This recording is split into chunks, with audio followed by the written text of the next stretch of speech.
के बीच में नहीं रहो। अगर ये वही लोग हैं जो ये वो लोग हैं जिनका एक इंची पजामा ऊंचा होता जा रहा है। और कोई सेकुलर नहीं है। मुस्लिम निभा रहा है, क्रिश्चियनिटी निभा रहा है। अब्दुल कलाम कौन था? गीता पढ़ते थे। आपका प्रॉब्लम संघ से है या बीजेपी से है? सर बीजेपी संघ एक ही संघ, हाँ अब क्लियर, अब समझ में आया, अब समझ में आया आपको। इन लोग इस देश के नहीं है। अगर संघ नहीं होता, आरएसएस नहीं होती ना, तो ये देश कब का मुस्लिम राष्ट्र। नमस्कार, मेरा नाम है दीपक शर्मा और आप सभी का न्यूज़ हिंदी में मैं एक बार फिर से बहुत स्वागत करता हूं। बिहार चुनाव को लेकर एक बार फिर से मैं लोगों के बीच हूं कि क्या लोग राय रखते हैं, क्योंकि तैयारियां ज़ोरों पर हैं। हर नेता अपनी अपनी तैयारियों में जुटा हुआ है, लेकिन स्पेशली बात अगर राहुल गांधी की जाए तो वो ज़्यादा दिलचस्पी ले रहे हैं इस बार बिहार में। राहुल गांधी जी के बारे में अपनी राय बताइए, क्योंकि वो बिहार में बड़ी ताबड़तोड़ मेहनत कर रहे हैं इस बार। राहुल गांधी मतलब पहले ये था कि उनके बारे में प्रोपोगेंडा फैलाया गया है कि जैसे कि उनकी छवि खराब कर दी इन बीजेपी वालों ने। मैं बिल्कुल ये नहीं है कि मैं बीजेपी का हूँ, कांग्रेस का हूँ, ऐसा कोई मेरा वो नहीं है, बल्कि मैं ये मतलब ये है कि जैसे कि राहुल गांधी जी की इमेज ख़राब किया। अब उन्होंने क्या किया कि जो ये वोट चोरी का था, इसमें उन्होंने मतलब बहुत अच्छा किया। जैसे कि एक बात, आपने चोरी कर ली और आपको मेरे को पता लग जाएगा आपने चोरी कर ली, तो उसके बाद आप चोरी करोगे तो आपको डर लगेगा। ये पॉइंट है नहीं है, बताओ आप। तो डर किसको लग रहा है? अभी इलेक्शन कमीशन को लगेगा, जनता को पता चलेगा। बोल रहे हैं कि भाई लिखित में आप शिकायत दर्ज कराइए, लेकिन राहुल गांधी लिखित में शिकायत दर्ज नहीं करा रहे हैं। वो सभा में बोल रहे हैं कि चुनाव आयोग भ्रष्ट है। अगर तो भ्रष्ट है यार, वो तो सबको पता है। अगर आपको डर नहीं है, आपने 6 महीने का रिसर्च किया है कर्नाटका में, आप दे दीजिए भैया। अगर मैं कोई किताब पढ़ा हूँ, सबसे बड़ी बात, अगर कोई मेरा फ़ोन चोरी कर ले तो ये मैं कहाँ जाऊँगा? पुलिस स्टेशन जाऊंगा, लिखित में दूंगा या कैसे दूंगा? वर्बली बोलूंगा। वही तो इलेक्शन कमीशन भी बोल रहा है कि आप हमें लिखित में दे दीजिए। भाई लिखित में उन्होंने ये कहा कि मेरे को प्रेस कॉन्फ्रेंस में आके जवाब तो दो। क्या उनको बताना चाहिए? प्रेस कॉन्फ्रेंस किया है भाई इलेक्शन कमिश्नर ने। कहाँ किया? अरे गजब बात कर रहे हो यार, ज्ञानेश्वर कुमार ने प्रेस कॉन्फ्रेंस नहीं किया। भाई अकेले आए थे, 12 मिनट का वीडियो है यूट्यूब पे, जाके देख लो। अकेले आए थे वो, ये क्या मतलब है? और जब राहुल गांधी को बुलाया गया 300 लोग गए वहाँ पे, समझे? 300 लोग, 30 लोगों को बुलाया गया था। एक बात बताइए, किसी के शादी में आप जाएंगे, किसी लड़की का शादी है, वहाँ पे 50 लोगों को बुलाना है और वहाँ चले गए 500 लोग, तो क्या लड़की के घर में कुछ भी पूर्ति हो पाएगी? ना रहने का इंतजाम, ना खाने का इंतजाम, कुछ भी नहीं हो पाएगा। देखिए, फालतू के एलिगेशन लगाना है। जब ऑल ये क्या बोलते हैं, डिनर जब होती है ना, ऑल पार्टी मीटिंग की जब डिनर होती है, उसमें एक पार्टी से 2 लोग जाते हैं। मैंने डिनर में आप 2 लोग को बुलाएंगे। और जब आपको इलेक्शन कमीशन बोल रहा है, आपके पास में कोई मुद्दे नहीं है, आप कितने लोगों को लेके जा रहे हैं? 300 लोगों को। अरे भाई, आप बात करने गए थे वहाँ पे इलेक्शन कमिश्नर से या युद्ध करने गए थे इलेक्शन कमिश्नर से? भाई युद्ध करना ही थोड़ी ना होता है। जैसे कि मैं एक बात बताऊँ, 5 लोग आ गए, 10 लोग आए, युद्ध करना ही होता है हर जगह। एक चीज बताओ आप, वहाँ पे गए किस लिए थे? और वो जो प्रियंका गांधी मुन्ना हो गया हाय हाय कर रही थी, उसका क्या? ये क्या बात हुई? अरे देखिए, सुनिए, मैं आपको, भैया आपका नाम क्या हुआ? सुनील गुज्जर। नाम अच्छा भैया का, मगर राहुल गांधी का क्या पता है? राहु। अपनी पार्टी का राहु है वो, और लास्ट में जो एल है ना, वो लगवा रहे अपने पार्टी के। नाम से होता है क्या? नाम से होता है क्या? नाम किससे होता है भाई? एक सेकंड रुकिएगा। हाँ, DI है। क्या नाम मैडम? मतलब नाम से अध्यक्ष नाम थोड़ा कॉम्प्लिकेटेड है वैसे आपका। बाकी मेरी बात राहुल गांधी जी को लेकर हो रही है कि वो जो चुनाव आयोग पर आरोप लगा रहे हैं और बिहार जीतने का दावा इस बार कर रहे हैं, क्या लगता है? देखिए, ये तो राजनीति करने के नए नए तरीके हैं राहुल गांधी जी के। मुझे लगता है उनको असली मुद्दों पे बात करनी चाहिए। अभी जब अभी हमारे देश में इलेक्शन हो रहे हैं ईवीएम के थ्रू, तो राहुल गांधी जी हैं, उन्हें ईवीएम पे सवाल उठाना है। जब उनके फोर फादर्स, उनके भाई साहब इधर आ जाइए, सुन लीजिए। जब उनके एंसेस्टर्स की सरकार थी, तो ये उनके जो राजीव गांधी जी थे, वो बैलेट पेपर्स पे सवाल उठाते थे। तो इवेंचुअली मुद्दा सिर्फ इसका है कि सवाल उठाने से उन्हें मतलब है। वो सवाल उस स्टेट में क्यों नहीं उठाते जहाँ पर उनकी सरकार है? जिस स्टेट्स में कांग्रेस की सरकार है, वहाँ का ईवीएम क्यों नहीं गलत है? वहीं की जहाँ की बात कर रहे हैं, कर्नाटक का डेटा देखकर उनका दिमाग घूमा और उन्होंने आरोप लगाए। ऐसे नहीं होता भाई। मतलब आप अगर बात करिए तो आप सबकी बात करिए ना। आप सिर्फ उन स्टेट्स की बात क्यों कर रहे हैं जहाँ पर आपकी सरकार नहीं है, वहाँ ईवीएम गलत है, बट जहाँ आपकी सरकार है वहाँ सब सही चलता है। अभी पीछे जो भैया खड़े हैं वो कह रहे हैं कि बीजेपी ने उन्हें बदनाम कर दिया है, इसलिए उनकी छवि खराब हो गई है। मुझे ऐसा लगता है कि जब तक राहुल गांधी जी हैं, बीजेपी को किसी प्रमोशन की जरूरत नहीं है। वो एनफ प्रमोशन कर रहे हैं for BJP to win the elections. तो मतलब वो इनडायरेक्टली उनका प्रमोशन करते हैं। तो बिहार में भी वो प्रमोशन कर रहे हैं क्या? प्रमोशन क्यों नहीं कर रहे हैं जब उनके पास सिर्फ एकमात्र ऐसा है कि वो इंडिया गठबंधन बना रहे हैं, यात्रा कर रहे हैं। तो मुझे इस बात का जवाब दे कि अगर इंडिया गठबंधन जीत जाता है तो उसका फेस कौन बनेगा? इंडिया गठबंधन अगर जीतता बहुत है, सारे नेता हैं, तेजस्वी यादव हैं, एक बनेगा ना। कितना गांधी का बेटा ऐसे थोड़ी होता है। तो फिर ऐसे जब लोकसभा के इलेक्शन थे तो गठबंधन टूट क्यों गया? तो भी वहाँ भी लड़ना चाहिए था। वहाँ तो फिर जब एंड में जब वोटिंग और इलेक्शंस की बात आई तो सब अलग अलग हो गए। अगर उनके पास ऐसे तो हमें फेस प्रेजेंट करें ना, हम किसको वोट देंगे? सबको मिला के अगर चुनाव या तो ऐसे थोड़ा हो नहीं रहा है कि हम या तो बीजेपी में मोदी जी की फेस है और इंडिया गठबंधन में सबका फेस है, ऐसे तो नहीं होता है ना। जिसको हम वोट देंगे वी मस्ट नो कि who is our leader, who is gonna lead us. नेता प्रतिपक्ष का चेहरा काफी नहीं है? नेता प्रतिपक्ष है कौन? राहुल गांधी जी। राहुल गांधी जी कैसे? देखो कितने सांसद हो? सहमति से बनाया उनको, अब की बार नेता प्रतिपक्ष कौन है? इंडिया गठबंधन चल रहा है वहाँ पर। हाँ तो इंडिया गठबंधन एनडीए में नहीं है, एनडीए नहीं, इसमें कितनी पार्टियां एनडीए में? तो उन्होंने तो अपना एनडीए में कितनी पार्टियां? उन्होंने तो प्रेजेंट किया ना अपना, उन्होंने अपना प्रेजेंट किया है। फिर पार्टियां तो है ना उनमें भी। तो बीजेपी की अकेला बात कहाँ है होती है बीजेपी वाला? ना। तो उन्होंने 400 पार कर देंगे, कहाँ की 400 पार उन्होंने? अरे भैया 400 पार जो मुद्दा था ना, जो नारा था, अगर ईवीएम हैक होती तो भैया 400 पार हो जाता। और जो बोल रहे हैं वोट चोरी का, सुनिए सुनिए, ये जो वोट चोरी का बात बोल रहे हैं, अगर ईवीएम हैक ही होती तो वोट चोरी क्यों करेंगे? ये बताइए। ईवीएम की बात कर रहे हैं, वो कह रहे पूरा का पूरा चुनाव आयोग भ्रष्ट है। इतनी सीट आई है। ये बहुत बड़ी बात है कि वो इलेक्शन कमीशन पे। भाई एक सवाल पूछना है बस मेरे को भैया से। भैया सबसे पहले जो ईवीएम हैक वाला मुद्दा था ना, वो किस पार्टी ने उठाया था? इससे आपका नॉलेज टेस्ट हो जाएगा। बताओ। मुझे पता है, बताइए। ये ठीक है, बोल रहे हैं LK आडवाणी ने उठाया था, ठीक है, उस टाइम पे वो मुझे पता है सर। मगर इलेक्शन, अरे भैया LK आडवाणी ने, सुनिए, LK आडवाणी ने ये पूरे बिहार में या पूरे इंडिया में वोट चोरी की रैली नहीं की थी, क्योंकि उनको पता है। और दूसरा चीज़ भैया, एक सवाल मैं भी पूछ लेता हूँ, ठीक है, दाढ़ी मूछ वाले हैं, ये क्या बोलते हैं, एक बात बताइए, अगर आपका आधार कार्ड या आपकी सेंसिटिव इन्फॉर्मेशन मैं अगर लीक करूं, आप मेरे खिलाफ कंप्लेन करेंगे, FIR दर्ज करवाएंगे? बिल्कुल करवाएंगे। अरे कहाँ महाराज, आप कहाँ, इधर है कि उधर है? आप दोनों का बात सुनिए ना। आप उधर माइक लेके चले जा रहे हैं। हाँ सुनिए, क्या होता है कि अगर ये मेरे खिलाफ अगर FIR करवाएंगे तो वो लोग क्यों नहीं करवा रहे? कर्नाटका की जनता क्यों नहीं करवा रही है उनके अगेंस्ट में FIR? ये मुझे बताइए। वो जब कर्नाटका में सबका इन्फॉर्मेशन लीक कर रहे हैं कि नहीं राहुल गांधी, अगर वो LOP हैं तो उनके खिलाफ में ये नहीं होना चाहिए। ये मुझे बताइए, क्या सर? नहीं, इसका जवाब मैं ये देता हूँ, इसलिए क्योंकि जो वोटर लिस्ट होती है वो प्राइवेसी नहीं होती है, वोटर लिस्ट पब्लिकली रिलीज की जाती है। जब भी चुनाव होते हैं तो इलेक्शन कमीशन उसे पब्लिकली रिलीज करता है। हर पार्टी के पास में हर वोटर की लिस्ट होती है, सुबह सुबह पर्चियां देते हैं, वो प्राइवेसी का खंडन नहीं है। पार्टी के पास होती है, इसका ये मतलब नहीं है। पार्टी के पास होती है, उसको टीवी पे नहीं चला दिया जाता है कि लीजिए आपकी एड्रेस है हमारे पास, लेके दिखा दीजिए सबको। इसका ये मतलब नहीं होता। पैन कार्ड का नंबर नहीं बांटा है, वो CCTV फुटेज मांग रहे हैं। इसका मतलब प्राइवेसी जो लोगों का है वो हनन कर रहे हैं। CCTV फुटेज है, बात तो है भाई कह रहे हैं। बाथरूम की मांग रहे हैं क्या? वो टॉयलेट की मांग रहे हैं सर? टॉयलेट की मांग रहे हो? CCTV का फुटेज इसलिए मांगा जा रहा है सर, मैं बताता हूँ ना। कर रहे हो इसमें CCTV में क्या दिक्कत है? ये बहन खड़ी सर, नहीं कर रहे भाई। अगर मैं किसी को आज कर रहा हूँ, देखिए क्या हुआ, वोट चोरी का मुद्दा क्या हुआ था कि कौन RJD को दे रहा है, कौन किसी को दे रहा है, देखिए बंद कमरे में किसी को नहीं पता। हो सकता है वो कोर वोटर्स BJP के कटे हो सकता है वो कोर वोटर कांग्रेस के कटे हो। ओ भाई तुम ऐसे कैसे बोल सकते हो यार? एक सेकंड रुकिए सर। राहुल गांधी जी गलत है, नरेंद्र मोदी जी सही है, सारी बातें एग्री करते हैं। अरे नहीं, चलो ठीक है। अरे ठीक है। अरे मैं कह रहा हूँ सब गलत है। मेरा सीधा सिंपल सवाल ये है, क्या किसी के पिताजी का नाम है ना JKLTUVYXYZ हो सकता है किसी के पिताजी का नाम ये? मैं बताता हूँ, रायबरेली में सेम चीज, एक बंदे का नाम शुभम है, उसका सरनेम भी शुभम है, उसके फादर का नाम भी शुभम है, समझे? एक सेकंड, हो सकता है? वाह। और सुनिए, एक घर में, एक सेकंड, हाउस नंबर 15 रायबरेली में पप्पू रह रहा है, उसके साथ संगीता रह रही है, उसके साथ में अशरफ रह रहा है, उसके साथ में सकीना रह रही है। ये 4 लोग एक घर में क्या कर रहे हैं ये बताइए मुझे।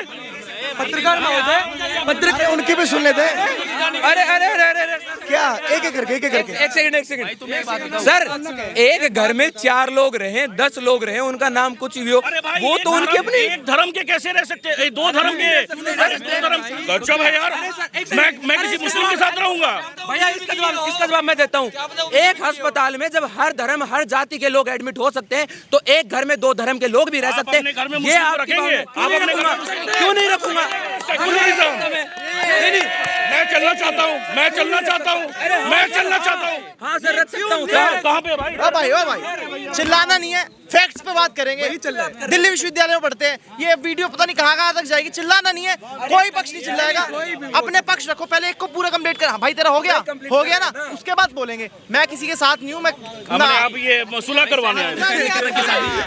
लेकिन एक सेकंड, जो इन्होंने बोला मैम को ये नहीं पता है एलओपी कौन है। इसमें ये वाला लॉजिक मुझे भी समझ में आया कि हम अपनी फैमिली के साथ दूसरे धर्म की फैमिली को भी रख सकते हैं। ये इनको भी समझ में नहीं आएगा। सर मैं बताता हूँ, सुनो, बीजेपी का जो प्रवक्ता है ना शहनवाज, शाहरुख खान रख रहा भाई गोरी को। बीवी है ना, वो क्या है, वो मुस्लिम है। और जितने भी जो बीजेपी है ना, और बीजेपी के अंदर जितने भी लीडर है ना, उनकी जो मुस्लिम लीडर हैं, उनकी जो बीवियां है ना, वो हिंदू हैं। तो इसे आप कैसे कह सकते हो कि नहीं रह सकते? आपको मैं दूसरा मैं मुस्लिम हूँ और मेरे बड़े पापा का नाम पप्पू है, पप्पू खान है। हाँ, ये पर्सनल लाइफ की बात नहीं करेंगे, किसने किससे निकाह किया, किसने किससे शादी की। ये घर का लॉजिक दे रहे कि एक कमरे में इतने लोग कैसे रह सकते हैं। नाम है रौनक, किस मुसलमान का नाम हो सकता है, हिंदू का नाम। राहुल गांधी को बिहार में ये कहा कि राहुल गांधी को ना बहु मिलेगी ना बहुमत मिलेगी, कुछ नहीं मिलने वाला है। ना उसे बहु मिलने वाला है ना बहुमत मिलने वाला है। राहुल गांधी को कुछ नहीं मिलने वाला है।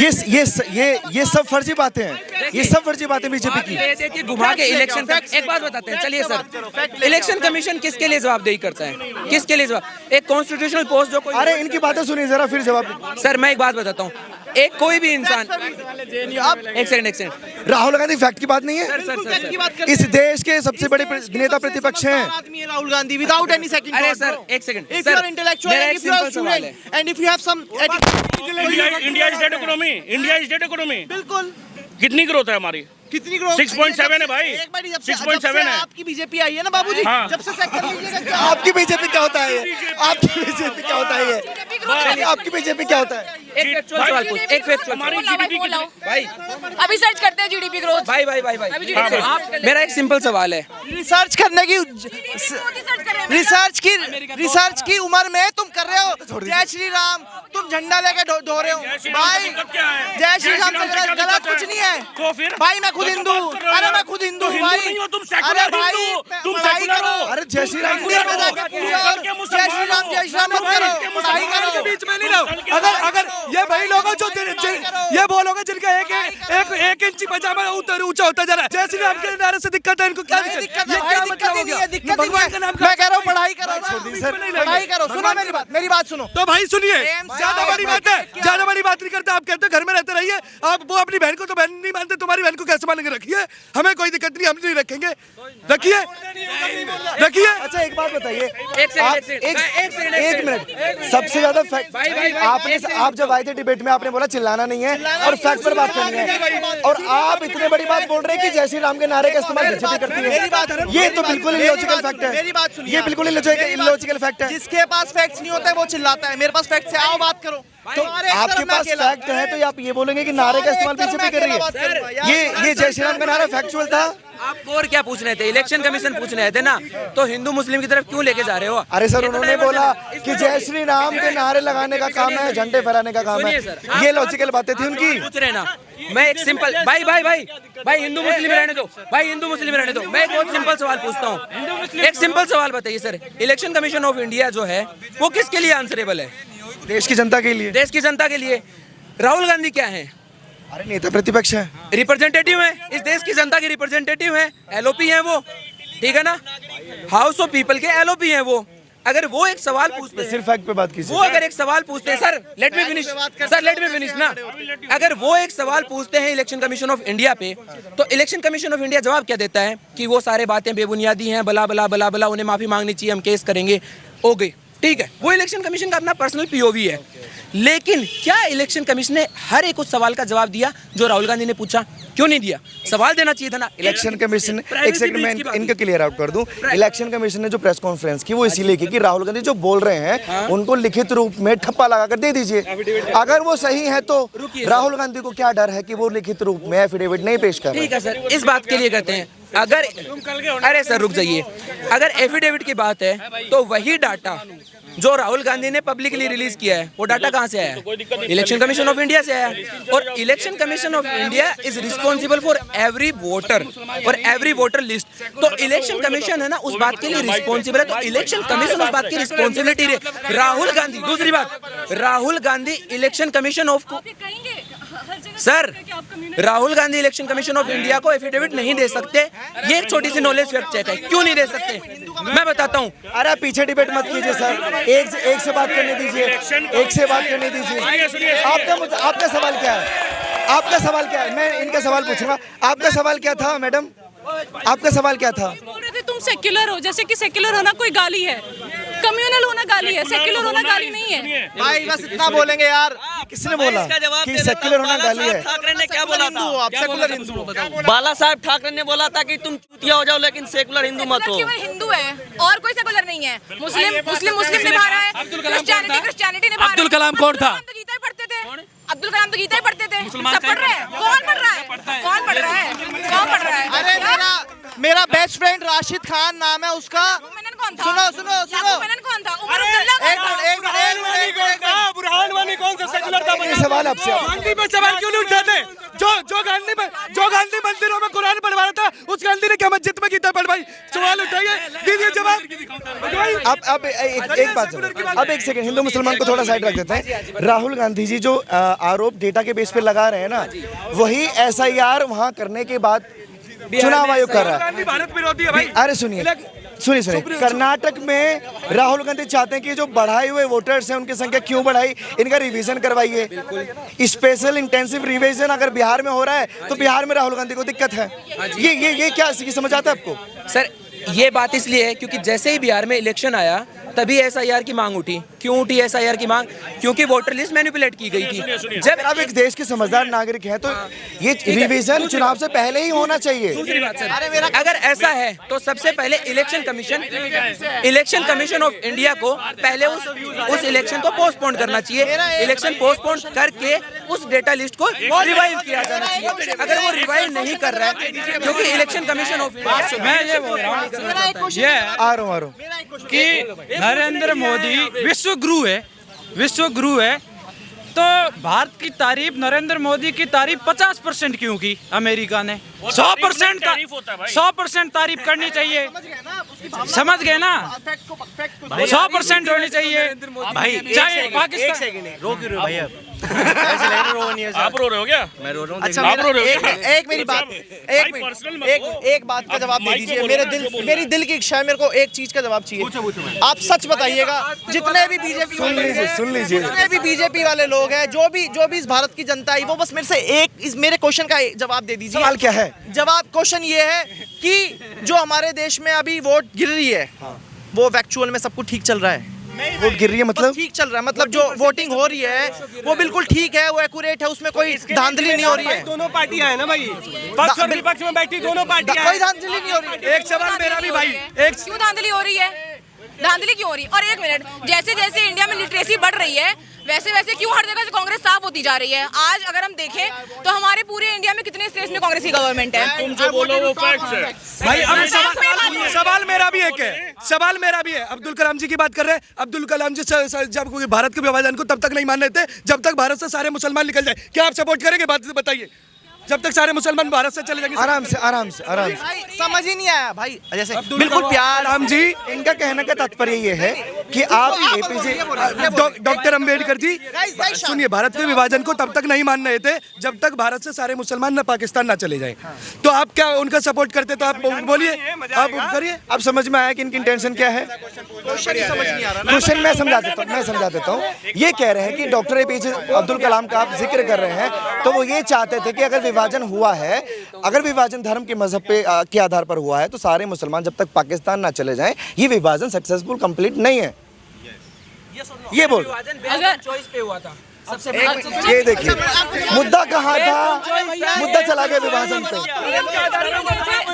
अरे भाई जवाब तो अब यार जवाब तो ले लो, जवाब दे रही है अगली भाई, जवाब दे लो, जवाब मिले। जब विभाजन हो रहा था तो सब लोगों को 3 ऑप्शंस दिए गए थे, या तो इंडिया में रहना है, या तो पाकिस्तान ज्वाइन कर लो, या इंडिपेंडेंट हो सकते हो। बहुत सारी प्रिंसली स्टेट्स को ये ऑप्शन दिया गया था। तो जो भी अभी हो रहा है वो सबकी मर्जी से हो रहा है। वो लोग यहाँ रहना चाहते थे इसलिए रह रहे हैं, मेजॉरिटी चाहते थे कि वो यहाँ रहे तभी वो यहाँ रह पाए। कॉन्स्टिट्यूशन के जनक को मानेंगे कि नहीं मानेंगे? माइनॉरिटी यहाँ रहे। अगर विभाजन हुआ किस लिए था उसका जवाब दे पहले ये। किस बेस पे हुआ था, किस बेस पे हुआ था? आप 100 सवाल करो मैम, तुम्हारा 1000 सवाल है। उन्होंने बोला चॉइस दी कि सब लोगों को। Power of political grid, power of political grid, ये था एक्चुअली वजह। और जब ये कोई, अब मैं बताता हूँ, सुनिए मैम, मैं एक सवाल पूछता हूँ। जब ये कहते हैं ना कि पाकिस्तान मुस्लिमों का देश बना था, तो आज पाकिस्तान की हालत देख लीजिए। और अगर यही कम्युनल हार्मनी हम अगर अपने देश में लेकर आते और अगर हिंदुस्तान हिंदुओं का देश होता ना, तो जो आज पाकिस्तान की हालत है वही हालत हिंदुस्तान की होती। और दूसरी बातें समझे। और दूसरी बात, अरे माँ की कसम, रुकिए सर, एक सवाल भी। उन लोगों को भी तो क्या कह रहे हैं पीछे से? एक आखिरी सवाल, एक सेकंड। आप भी सवाल करेंगे, इनको बोलने ना दें। आखिरी सवाल बस, मैं चला ही जाऊंगा। नहीं जाना नहीं, सुनना है। ये लोग सुब्रमण्यम स्वामी जी का नाम जानते हैं सर? ठीक, आपकी बात सुन ली। इनके कहने से ऐसा लगता है। सुनी नहीं है, सवाल तो कंप्लीट हुआ ही नहीं। सवाल तो कंप्लीट हुआ ही सुन तो लो। नहीं। अच्छा सवाल ठीक है ना, सुब्रमण्यम स्वामी जी नहीं, अरे सबसे फन लविंग गाय मैं हूँ। सुनिए, सुब्रमण्यम स्वामी जी, सवाल सुनने दो। सुब्रमण्यम स्वामी जी बीजेपी के आदमी हैं, जो कृष्ण जन्मभूमि और जो काशी विश्वनाथ का जो केस है, सुब्रमण्यम स्वामी जी उस केस को देख रहे हैं। भाजपा का ये मुद्दा है कि हम वो 2 मंदिर भी लेकर के रहेंगे, लेकिन वही सुब्रमण्यम स्वामी जी हैं जो नरेंद्र मोदी जी को गाली देते रहते हैं, उनको क्रिटिक करते रहते हैं on what basis, on their religious policies. और रही बात, अगर ये कहते हैं कि बीजेपी की बात क्यों हो रही है, तो बात तो इलेक्शन कमीशन की थी। फिर हिंदू कहाँ, मुस्लिम कहाँ, बीजेपी कहाँ? राहुल गांधी जी इलेक्शन कमिश्नर है, सुनिए, ये 3 इलेक्शन कमिश्नर हैं, MS गिल और TN सेशन। समझे, TN सेशन कौन सा पार्टी ज्वाइन किया? कांग्रेस ज्वाइन किया। MS गिल कौन सा पार्टी ज्वाइन किया? कांग्रेस ज्वाइन किया। तब संविधान खतरे में नहीं था। मगर आज जब निष्पक्ष है इलेक्शन कमिश्नर, भाई वो तो बोलती है, इलेक्शन कमिश्नर बोल रहा है कि आप आइए ऑल पार्टी मीटिंग में, आप क्या बोलते हैं, EVM को हैक कर दीजिए और हीरो बन जाइए। मगर कोई भी नहीं जाता, एक इंसान नहीं जाता है, एक पार्टी के नहीं जाते। क्यों नहीं जाते हैं? जलेबी की नहीं, फिलहाल अगर बंटवारे पे बात की, वो मैडम कहाँ चलेगी? नहीं, बंटवारे पे सुनिए, एक बात सुनिए। अरे जवाब तो दे दीजिए कम से कम कि बंटवारा किस बेस पे हुआ, वो जानना चाहती हैं। बंटवारा इसलिए हुआ क्योंकि जिन्ना को चैन नहीं पड़ रही थी कि मैं इंडिया में पावर नहीं ले पा रहा हूँ, तो उनको पावरफुल होने उस चक्कर में देश का बेड़ा गर्क कर दें। मीटिंग रहती थी ड्यूरिंग दी सेशन, जब वहाँ पे संविधान बन रहा था, जब मीटिंग हुई थी 26 जनवरी से लेकर, तो फिर उसमें जो मुस्लिम कम्युनिटी के होते थे उनका क्यों रखा जाता था कि हमें जो मुस्लिम, उसमें से अगर आपने पढ़ी होगी पॉलिटिकल साइंस, तो उसमें जो हमारा एक चैप्टर था partition of India and Pakistan, तो उसमें ये हमें पढ़ाया गया था कि जो जिन्ना थे वो ऐसा अपना प्रेजेंट करते थे कि जो मुस्लिम हैं देश के, उनके लिए हमें सेपरेट कंट्री चाहिए। तो इस बात का क्या मतलब होता है कि of course the division was based on the basis of religion. जो रिलीजन हुआ था वो क्योंकि जिन्ना ने खुद बात बोली थी कि उन्हें सेपरेट कंट्री चाहिए मुस्लिम्स के लिए। तो इसका क्या मतलब है? इसका मतलब है जो आधार, जिस डिवीजन का आधार था वो हिंदू मुस्लिम का था, वो रिलीजियस धार्मिक आधार पे हुआ था डिवीजन। इसलिए नहीं हुआ था कि people were given 3 choices whether you want to live here. जो हिंदू लीडर्स थे, एक मिनट, जो हिंदू लीडर्स थे वो नेशनल मूवमेंट के टाइम पर हिंदू रिलीजियस फेस्टिवल्स को, हिंदू रिलीजियस सिंबल्स को यूज कर रहे थे जब लोगों को यूनाइट करने के लिए। तो क्या उससे मुस्लिम्स को एलिनेटेड फील नहीं हो रहा था? बिल्कुल नहीं होगा। सुनिए, भगत सिंह की बात इस नहीं देश हो के रही है। मुसलमान किसकी बात हो और रही है? पैलेस्टीन के मुसलमान कभी नहीं सुधर सकते। मैडम एक सेकंड, इस देश के मुसलमान और पैलेस्टीन के मुसलमान प्लीज जाइए नहीं, कभी नहीं सुधर सकते। समझे क्या होता है कि पैलेस्टीन में अपना जमीन बेच दिए, मगर जमीन उन्हीं की होनी चाहिए। इंडिया में भी जब विभाजन हुआ, विभाजन किस नाम पे हुआ? धर्म के आधार पे हुआ। अरे भैया, जब सारे अगर मुसलमान यहाँ रह सकते थे, हम हिंदू और मुस्लिम एक साथ रह सकते, तो देश का विभाजन हुआ क्यों? ये बताइए मुझे। मैडम ये सवाल वाजिब है और जायज है, इसका जवाब देते जाइए प्लीज। मेरा एक और लास्ट क्वेश्चन है, अगर ये दे देंगे मगर इनके पास थोड़ी सी बुद्धि तो ठीक है बुद्धि तब आएगी ना। बार बार भाग जाते हैं, आप बार भाग जाते हैं। राहुल गांधी के सपोर्टर्स हमें बताएंगे कि बुद्धि होनी चाहिए या नहीं होनी चाहिए। बताइए मतलब। एक मिनट भैया आपने बहुत क्वेश्चन किया, एक हमारे भी क्वेश्चन का आंसर दे दें। अगर इतने ही पीसफुल हैं ये लोग, अरे भैया जब ये लोग देखेंगे ना कि आप लोग भाग गए तो आपको आपकी गलती बताएंगे। नहीं भाई, और भी काम है। बीजेपी की तरह झंडे नहीं लेके घूम सकते हम। हमें पढ़ना पड़ता है, संघर्ष करना पड़ता है, हमें नौकरियां नहीं मिल रही है। मेहनत करने के बाद इनका प्रशासन लाठियां चलाता है। 4-4 साल हो गए लोगों को नेट जेआरएफ किए हुए, पीएचडी में एडमिशन नहीं हो। और अगर क्रेडिबिलिटी की बात कर रहे हैं ना, तो संघ के लोग है ना सर, 1-1 साल में 6-6 महीने में नौकरियां ले जाते हैं। ये क्रेडिबिलिटी बात है, हमें मत सिखाइए। मेहनत करनी आप संघ पे ऊपर भी आ गए सर। ये क्या बात कर रहे हैं? एकेडमिया की पूरी हालत खराब कर दी है। ये लोग हमें बताएंगे एकेडमिया किसने? नहीं, आप क्लियर कीजिए। आपका प्रॉब्लम संघ से है या बीजेपी से है? सर बीजेपी संघ एक ही संघ, प्रोपेगेंडा है। हाँ, अब क्लियर, अब समझ में आया, अब समझ में आया। आपको इन लोग इस देश के नहीं है। अगर संघ नहीं होता, आरएसएस नहीं होती ना, तो ये देश कब का मुस्लिम राष्ट्र। अभी मुझे समझ संघ से प्रॉब्लम क्यों है? बताओ संघ से प्रॉब्लम क्यों है? एक मिनट, ये जो डीन साहब बैठे हैं ना आपके, ये संघ के आदमी है। आज दिल्ली यूनिवर्सिटी में जितने टीचर लगे हैं ना, इस बार नए अडॉप्टेड न्यूली टीचर लगे हैं, ये जिनकी बात कर रहे हैं ना, ऐसे बैठ के बीड़ी और गांजा फूक रहे होते थे, आज यूनिवर्सिटी में पढ़ा रहे हैं जिनको 2 रुपए की नॉलेज नहीं है। शाखा लगवाते हैं teacher. Are they allowed to? सुनिए, जब आपदा आती है ना वायनाड में, जब आपदा आती है वायनाड में, तो संघ के लोग पहुंचते हैं वहां पे, समझे, लोगों की मदद करने। कोई राहुल गांधी नहीं पहुंचते वायनाड, समझे। आरएसएस का बंदा हूँ, मैं आरएसएस का बंदा हूँ। कहीं भी देश में किसी भी जगह पे आपदा आता है ना, तो सबसे पहले आरएसएस का बंदा सुन लीजिए, सबसे पहले आरएसएस पे ये सवाल उठाने वाला हिंदुओं के कोई टेररिस्ट नहीं करता। आप गूगल खोल के देखिए, इस्लामिक टेररिस्ट कितने मिलेंगे? इतनी 50 संघ मिल जाएंगे इनके। उनके लिए बोलिए ना, कभी जवाब दिया? कौन सा हिंदू का? क्या कह रहे थे आप संघ को लेकर जो सवाल उठाए कि दिक्कत संघ से है? हाँ, जिस शाखा वाले पे सवाल उठा रहे हैं ना, वही शाखा वाले को नेहरू जी ने 1963 में राजपथ पे आमंत्रित किया था कि आप आए, परेड दिखाएं। भारत वल्लभ भाई पटेल ने बैन किया था, और उन्हीं शाखा वालों को सरदार वल्लभ भाई पटेल के हाई कोर्ट ने बरी किया था, बाइज्जत बरी, और कहा था कि गांधी जी की हत्या में संघ का कोई योगदान नहीं है, संघ का कोई भूमिका नहीं है। उसी सरकार में ये कहा था। दूसरी बात, ऐसे खाली कर रहे हैं, एक जगह रुक क्यों नहीं रहे वो? उसी संघ के कार्यकर्ता, उसी संघ के, उसी शाखा वाले के, उसी हाफ पैंट वालों को नेहरू ने कहा था कि आप भारत के सैनिकों को मदद करिए। क्या समझ रहे हैं? जैसे उन्होंने कहा कि विभाजन नहीं हुआ था किसी बेसिस पे, ना हिंदू मुस्लिम रिलीजन पे, ना किसी चीज पे, तो और इतने ही पीसफुल है कि हम साथ में रह सकते हैं। विभाजन बस पद के लिए हुआ था, ठीक है ना? नेहरू को प्रधानमंत्री बनना था, इसलिए विभाजन हुआ था देश का। बोलो बताने, राजनीति के अलावा किसी और क्षेत्र में कांग्रेस काम कर रही है क्या? मैं ये कहाँ काम कर रही है? माइक आपके पास, लंदन से सिगरेट मंगानी थी। मेरा क्वेश्चन ये है, अगर इनका ऐसा दावा है कि हम साथ में रह सकते हैं, बहुत पीसफुल हैं, हिंदू मुस्लिम साथ में भाई भाई बन के रह सकते हैं, तो जब विभाजन हुआ था तो जो पाकिस्तान में पॉपुलेशन हिंदू थी वो 14% थी, जो कि अब घट के 0.2% हो गई है। और जो इंडिया में पॉपुलेशन थी वो मुस्लिमों की कम थी, जो कि अब इंडिया में बढ़ के वो सेकंड लार्जेस्ट माइनॉरिटी हो गए हैं, सेकंड मेजॉरिटी हो गए हैं, सेकंड मेजॉरिटी हो गए हैं।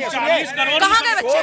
सो कॉल्ड जो इस देश के बहुत बड़े सेकुलर प्रधानमंत्री बने थे, पंडित जवाहरलाल नेहरू, जो सो कॉल्ड इस देश के बहुत बड़े सेकुलर प्रधानमंत्री बने थे आज तक के, उनसे ये विभाजन संभाला नहीं गया, उनसे कॉमनल राइट्स रोके नहीं गए, वो विभाजन को कंट्रोल नहीं कर पाए।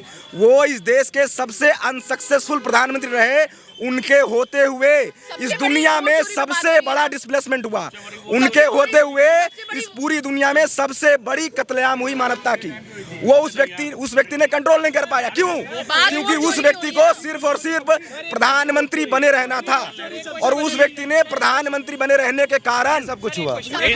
सर अगर ये इतना ही, सर एक मिनट सुन लीजिए, अगर ये इतना ही सपोर्ट कर रहे हैं, मैं एक स्टूडेंट हूँ सर, पढ़ने वाला, डिबेट हम लोग करते हैं sir. Sarbananda Sonowal versus union of India के जजमेंट में IMDT जो एक्ट था, जो कांग्रेस की सरकार में आया था सर, उसमें क्या होता था सर, जो इलीगल माइग्रेंट्स को आइडेंटिफाई करने का जो क्राइटेरिया होता था वो सरकार तय करेगी, ठीक है। अब CA NRC आने के बाद क्या हुआ है सर कि इसमें जो 5 रिलीजियस कम्युनिटीज हैं, उनको जो 3 कंट्री से लिया गया है सर, उसमें मुस्लिम को नहीं लिया गया था। इन लोगों ने उस पर भी बवाल किया था, ठीक है। तो जब हम बात करते हैं यहाँ पर सर, विरोध बीजेपी वालों ने किया था? नहीं सर, इन लोगों ने किया था सर। बीजेपी एक्ट लेकर आई थी ना सर, CA NRC का 2019 में अमेंडमेंट एक्ट लेकर आई थी, ठीक है ना, और कांग्रेस को अपोज करती रही। क्यों? क्योंकि वो इंदिरा गांधी में IMDT एक्ट आया था, सर्बानंद सोनोवाल वर्सेस यूनियन, जिसमें है दम। एक बार अभी गूगल करे और जजमेंट में पढ़े, ठीक है, उस जजमेंट में पता लगे। और सर NCRB डेटा 2022 देखे तो सर जो कम्युनल प्लस और जो पॉलिटिकल केसेस हुए हैं कम्युनल, वो टोटल 1213 केसेस हुए हैं। अभी निकाल के दिखा सकते हैं, जो पूरे इस कांग्रेस के टर्म से बहुत ज्यादा कम है। तो क्या बदलाव नहीं है? बिल्कुल बदलाव है सर। यहाँ पर कंपैरिजन आप टर्म पे करके देखेंगे, अनएम्प्लॉयमेंट रेशियो PIB के और अनस्टार्ट क्वेश्चन नंबर भी आप उठा के देखेंगे सर, 3.2% है, 8.5% समथिंग कुछ कांग्रेस के गवर्नमेंट में था। तो क्या बदलाव नहीं है? बिल्कुल है सर, बिल्कुल। और जिस संघ को ये लोग बार बार ये दोषी ठहरा रहे हैं, ये वही संघ है जो हमेशा जरूरी वक्त पर हमेशा देश के काम आया है, हमेशा काम आया है। ये रियल सेक्युलरिज्म है, ये बिल्कुल ये रियल सेक्युलरिज्म है कि संघ को गालियां देना। Last 2 point sir, there are 2 types of secularism, there are 2 types of secularism. Western से sir, there are 2 types of secularism, positive secularism and western secularism. Western secularism का मतलब ये होता है कि जो स्टेट है वो एक इंडिविजुअल से दूर रहना चाहिए, उसके रिलीजियस मैटर में नहीं आना चाहिए। पर जो इंडियन पॉजिटिव सेक्युलरिज्म है वो उसका मतलब होता है अगर कोई इनइक्वालिटी प्रेजेंट है, 1 मिनट सर, इनइक्वालिटी अगर कोई प्रेजेंट है तो उसको निकाले। फॉर एग्जाम्पल 3 तलाक का जो मुद्दा था तो बीजेपी ने उसको करा, ठीक है, तो इसको कहते हैं पॉजिटिव सेक्युलरिज्म। तो सेक्युलरिज्म हमारे नहीं हो रही है, ये लोग खुद अपना एक मुद्दा फैला रहे हैं, ठीक है, वही चीज है। सेक्युलरिज्म इंडियन सिटीजन के लिए नहीं होती है भैया, सेक्युलर होना होता है सरकार को, हम सिटीजन को सेक्युलर नहीं होना होता, फालतू की बात है। और सुनिए, और जो संघ के ऊपर जो बात बोलते हैं ना, अगर संघ नहीं होता तो ये देश कब का मुस्लिम राष्ट्र बन चुका होता, समझे। हम स्टूडेंट है, फैक्ट पे बात करते हैं। Indira Sahni versus union of India का पैरा नंबर 95 जजमेंट खोल के देख लीजिए, 809 खोल के देख लीजिए। 50% सीलिंग कैप लिमिट की बात करी गई थी, पर कांग्रेस क्या कहती है, प्राइवेट जॉब में भी 50% हम ऊपर लाएंगे। क्यों लाएंगे भाई? अफर्मेटिव एक्शन एक थोड़े टाइम के लिए होता है, Ashok Thakur versus union of India के जजमेंट में बोला गया था, ठीक है, तो क्यों नहीं करे जा रही है? क्यों आप रिजर्वेशन प्राइवेट?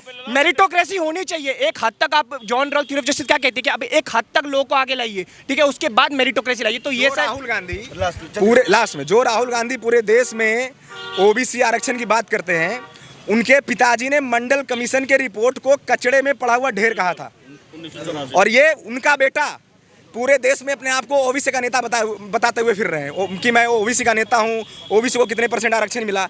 उनसे पूछिए ना, मूर्खों का सरदार है वो व्यक्ति, उनसे पूछिए कि जो आज देश का प्रिंसिपल सेक्रेटरी है, प्रधानमंत्री कैबिनेट सेक्रेटरी है, वो 1980 बैच का अधिकारी है, 1996 बैच का अधिकारी है। उस समय अपॉइंटमेंट किसने दी थी? उस समय आरक्षण में सुधार क्यों नहीं करा? राहुल गांधी जी अपने आप को ऐसा प्रूव करना चाहते हैं कि वो हमारे देश के युवा नेता हैं, हमारे देश का विकास चाहते हैं, but he is the only one जो हर जगह जाके ऐसा प्रपोजल प्रेजेंट करते हैं कि उन्हें हमारे देश में प्राइवेट इंस्टीट्यूशंस में भी, वहाँ पे भी जॉब में उनको रिजर्वेशन चाहिए, ओबीसी SC ST रिजर्वेशन चाहिए। अगर यही बात अगर हर जगह रिजर्वेशन लग जाए, उसके बाद he will be the only one who will ask questions कि हमारा देश विकसित क्यों नहीं हो रहा है, हमारे देश में टेक्नोलॉजी क्यों नहीं विकसित हो रही है। जब तो ये कौन सा डबल स्टैंडर्ड है? जब हाँ वो ये प्रश्न पूछ रहा है। सर एक लास्ट सबका लिए, मेरा भी ले लीजिए। बात है क्या कि देखिए, आने वाले 4 साल के बाद में क्या होगा कि राहुल गांधी को सीनियर सिटीजन पेंशन तो मिलेगी और साथ में रंडवा पेंशन भी मिलेगी, अटल पेंशन भी मिलेगी। हाँ, अटल। बहुत शुक्रिया। ये सब DU के स्टूडेंट्स हैं और विचारधारा मेरे हिसाब से जो अलग अलग है, ये बहुत अच्छी बात है। लोगों की विचारधारा एक जैसी होनी भी नहीं चाहिए, अलग अलग राय होनी चाहिए, और हर एक की राय में बाकायदा मुझे दम नज़र आया। और जो छात्र हैं शायद पॉलिटिक्स में इसीलिए ज़्यादा इन्वॉल्व होते हैं, और होना भी चाहिए क्योंकि यही लोग देश का भविष्य होते हैं। बाकी आप लोग अपनी राय प्लीज़ कमेंट सेक्शन में दीजिए, क्योंकि मुद्दा मेरा कुछ और था, लेकिन आज़ादी कैसे हुई, देश का बंटवारा कैसे हुआ, ये मुद्दा उस पर कन्वर्ट हो गया। तो आप लोग भी अपनी राय प्लीज़ कमेंट सेक्शन में रखिए, और ऐसी खबरों के लिए आप देखते रहिए और जुड़े रहिए हमारे साथ। धन्यवाद।